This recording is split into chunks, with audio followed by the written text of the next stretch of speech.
അങ്ങനെ ഇന്ന് രാവിലെ 5 മണിയായപ്പോൾ ഞങ്ങൾ പുറപ്പെട്ടു. ഖത്തറിലേക്ക് അമ്മ പോണു.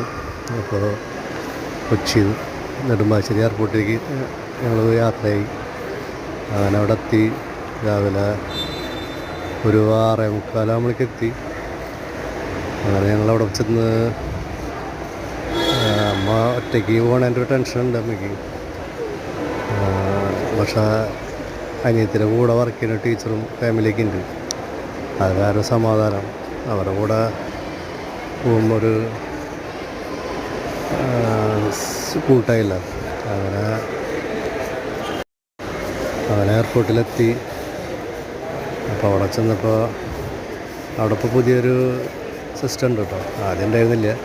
ഇപ്പോൾ ഹെൽപ്പിങ്ങിനായിട്ട് ഒരു സംഭവമുണ്ട്. കുറച്ച് ഒരാൾ വരും, നമുക്ക് വേണമെങ്കിൽ ഹെൽപ്പ് ചെയ്യാൻ വേണ്ടിയിട്ട്. അവിടെ എല്ലാം കഴിച്ചിട്ട് അവർ പോകാനുള്ള സൗകര്യം തയ്യാറാക്കി തരും. അപ്പോൾ നമുക്ക് അതിന് ഫീസുണ്ട്, 3000 രൂപ ഫീസ് പറഞ്ഞിട്ട്. പിന്നെ അത് നമുക്ക് ആവശ്യം വന്നില്ല. ഈ ഇവരുള്ളതുകൊണ്ട് നമുക്ക് സമാധാനമായി. അപ്പോൾ അത് കാരണം അവരുടെ മുഖത്ത് നല്ല ടെൻഷനുണ്ട്. പക്ഷെ മറ്റുള്ളവരുള്ള കാരണം അങ്ങനെ സമാധാനം. അങ്ങനെ എല്ലാം അകത്തേക്ക് കിടക്കാനുള്ള സമയമായി. അപ്പോൾ അങ്ങനെ സുഖമായി എത്തിയാളങ്ങോട്ട്